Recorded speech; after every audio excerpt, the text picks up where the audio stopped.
Hey guys, Helplin here. Gonna be doing a continued reaction to Top 15 Worst Cliches Part 2 by joshscorcher. So, can't never have anything to say in these, so let's just get to it.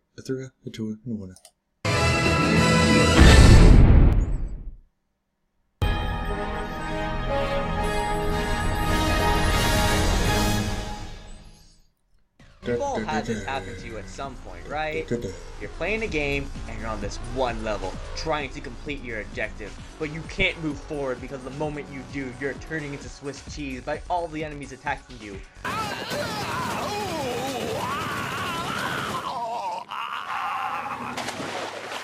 Ah, jeez!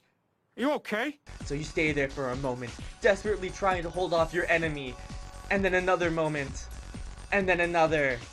And then another. Finally, sick and tired of all this waiting, you run forward with this massive dash to your goal, only to have all resistance crumble before your very eyes. I'm the charger guy. And so you wonder, logic.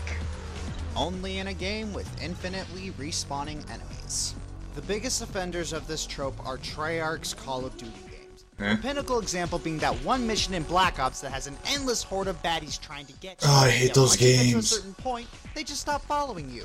It's like Halo, those flood bastards. Another set of huge offenders are sandbox games. You know the ones I mean, the ones that have an alarm system. Why do they even escalating fit those hordes games? of enemies from all over the actual freaking planet, not the game world, to annihilate you until you hide for 30 seconds.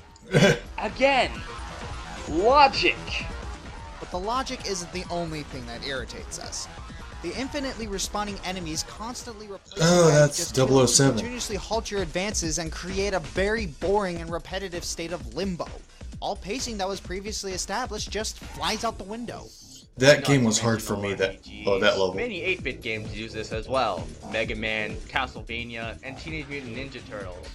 Which leads me to my favorite example. Why do birds keep entering my house? Angry Birds?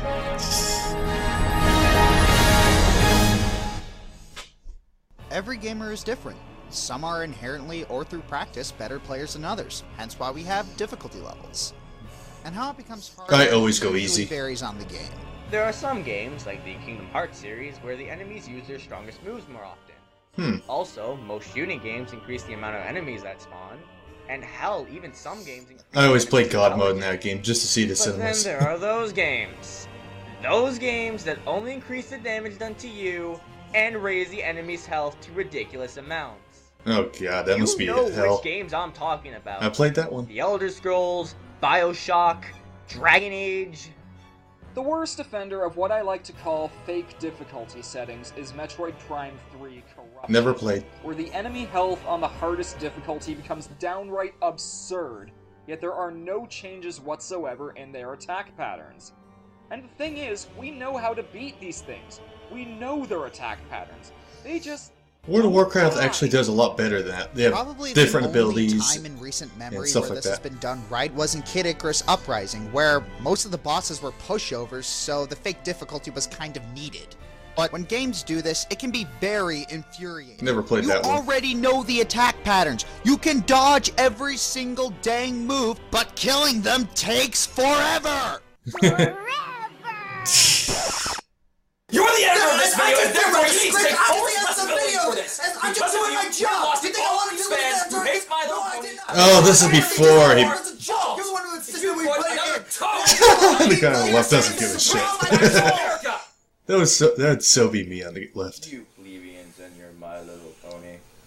Yourself. What? Canadians? What? I thought it was a worldwide thing. There's a category of character called Love that the Halo silent game. faceless character. I'm like the best These sniper. characters are, go figure, silent. Well, I haven't and played a game for faceless. so long, so And now I'm these rusty. characters, most of the time, aren't interesting. Can they work? Indeed. The There are hell? some instances where the character doesn't need to talk. There isn't a lot of dialogue necessary in a game that has you strictly travel from point A to B, or in a game with an isolated atmosphere. Also, in many RPGs, the character is a blank state to allow you to insert yourself. This helps with gameplay immersion and can provide high-quality theses on the human condition. Furthermore, the lack of focus on a main character allows for the development of other characters, which is used extremely well in Persona 4. However, the problem we have is twofold.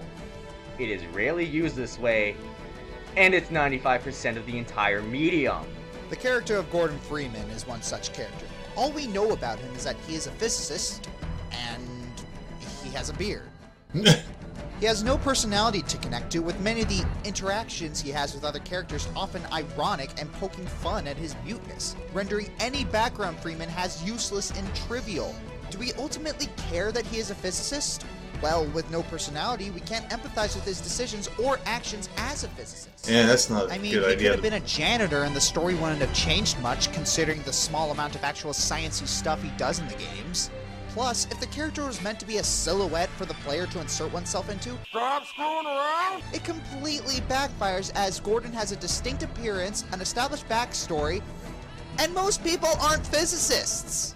The hell's a There are physicist? characters like Soap McTavish from the Modern Warfare series who said absolutely nothing in the first game, then in Modern Warfare 2 would talk your ear off during cutscenes until you play as him, and then he goes back to being silent. There are others who have detailed backstories but almost no dialogue in the game.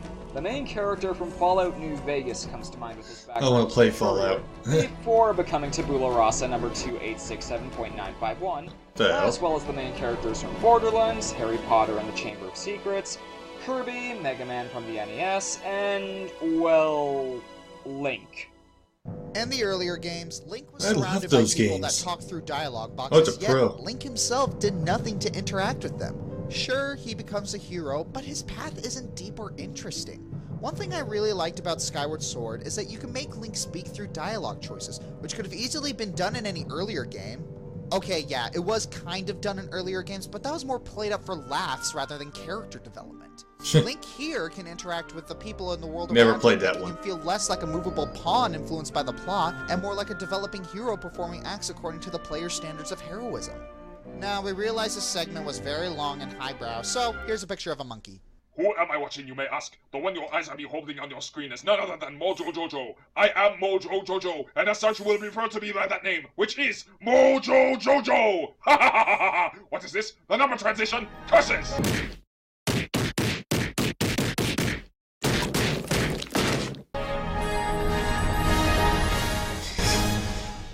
This Silly segment is going to talk about Ye's map from Final Fantasy XII. As Okay, you can Jar Jar. tell, I am not going to enjoy talking about this segment. Why are you talking like Tommy Wiseau, huh? The what?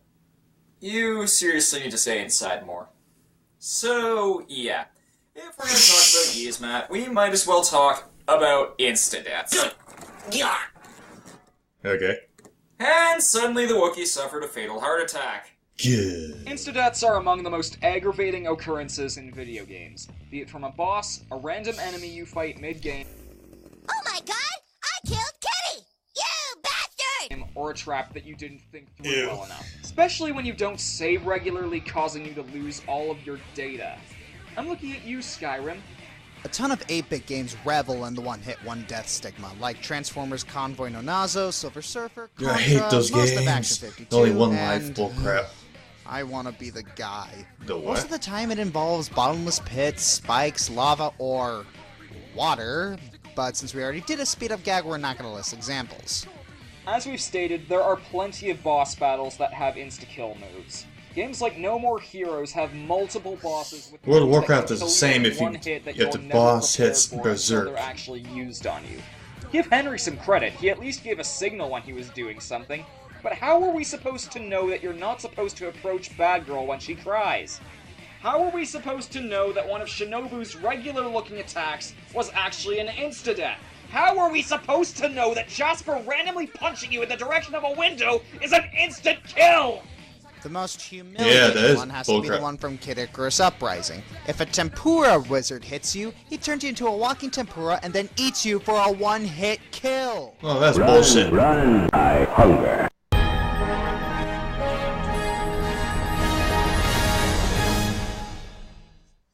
sweet on the fight, Jesus. Why? What? Apocalypse! It's coming right for us!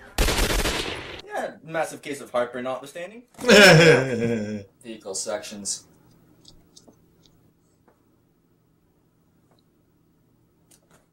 Okay. I know we called cover systems a plague on modern gaming before, but honestly, vehicle that's segments cool. are easily worse. I mean, sure, cover systems are stock, but at least they can be done decent on occasion. Tell me, aside from an actual racing game, when has a vehicle section been fun? It's stressful as hell. It really yeah, is. And there's some pretty creative ones. I keep crashing everything. And you could make the argument that the Galaxy series had vehicle sections. Shut up! I'm angry and therefore I'm right! Uh-huh. Anyways, the point we're trying to get across is that vehicle sections are most of the time not done very well. The controls for them usually suck, with them being very slow, clunky, inaccurate, and not to mention overly complicated for such small portions of the game. Being such a departure from the normal gameplay, they really change the pacing of the game's story. Most of the time for the worst. A prime example of this has to be the Mako from Mass Effect. Did you hear that? Never played that game. Collective screen. Yeah, that was from all of us who remembered the fucking thing. Not only was it poorly controllable on flat ground, its combat was repetitive, it loved to get stuck in the terrain, and was as sturdy as a woman around Tom Hiddleston. That is the most iconic thing about the Sonic franchise. Speed. So, why do we need Shadow to run around in vehicles, blowing crap up in molasses speed vehicles and swearing along the way? Hey Sega, this is not fun! There are also those hyper-fast cars from Battletoads, combining bad level design, punishing consequences for failure, and one of the worst cases of demanding perfect runs. It reminds me of that motorcycle. Will make you break game.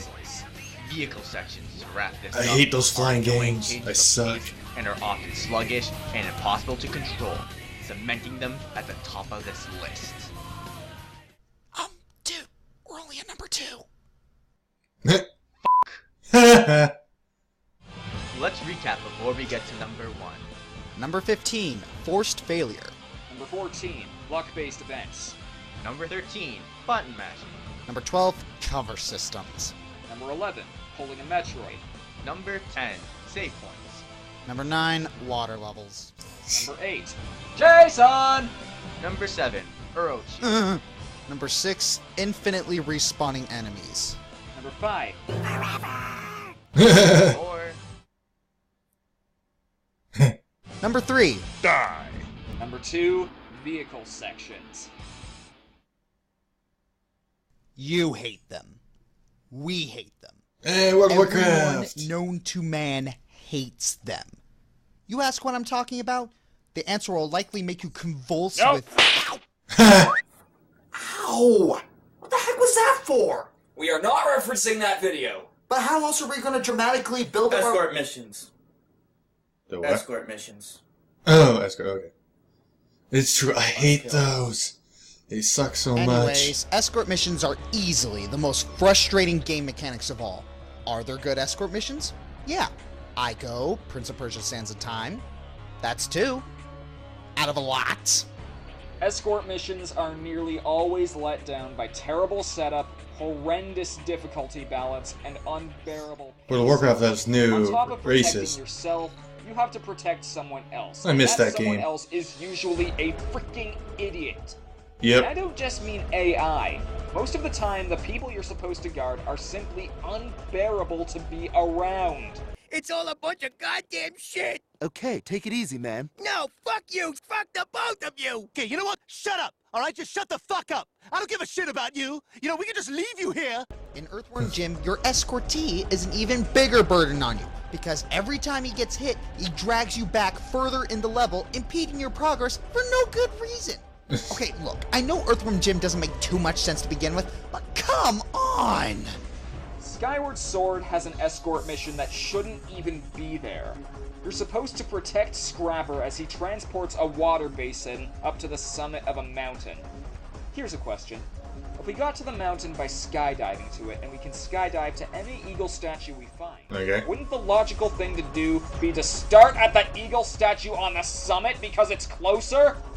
And if Scrapper sustains enough damage, You have to repair him by traveling all the way down the mountain. Oh, that's bullshit. How does that make sense? And has anyone else played the Spore Galactic Adventures people created Escort Missions? Yeah. Oh. Well, those are bad too. Jak 2 is filled to the brim with escort missions, and all of them not fun. They all involve you protecting an NPC from enemies while they accomplish some task. I've done those before. Not doing World of Warcraft has a couple of killing those. things, almost dying, no rush, nope. And in glorious developer logic, 2K Games decided that the absolute worst part of Bioshock, where you escorted little sister while she gathered Adam for you, I've played a little bit of that 10 game. times over in the sequel. Creepy as fuck.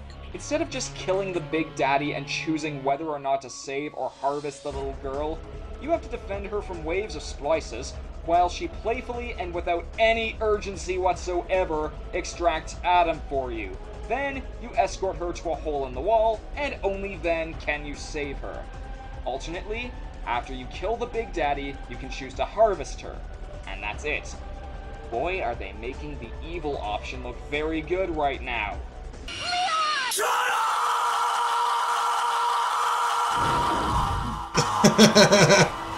Okay. The fuck? What the f? So yeah, Ashley Graham. Okay.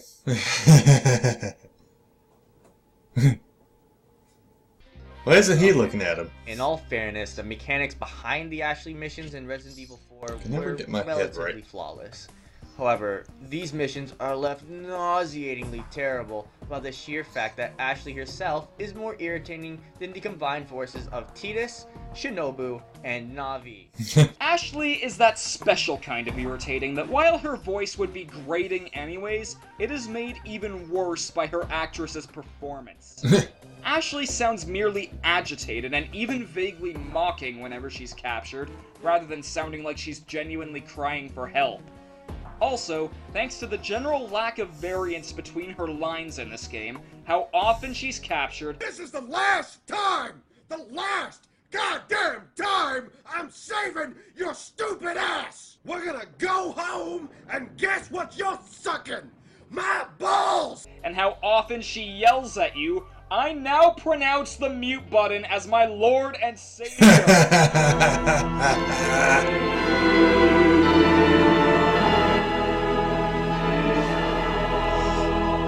On a technical level, the Ashley missions aren't exactly the worst escort missions around, but they're probably the most egregious example of how they can be misused horribly. Bottom line, escort missions are the worst video game cliche of all time. Yep. And to all who think that this kind of artificial intelligence can be smarter than an actual human— I'm the Autark of Flame. I'm Chewie. I'm the Fiery Joker. And would you kindly escort me back to America?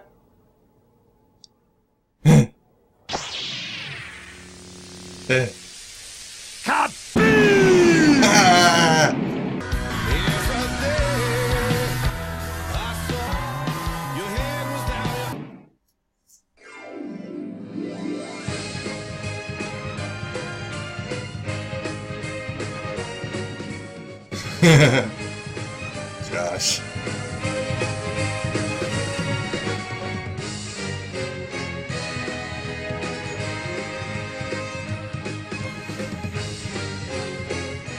Is that it?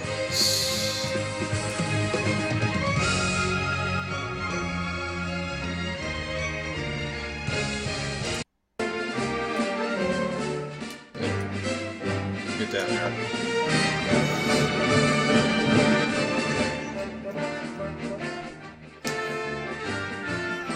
Okay.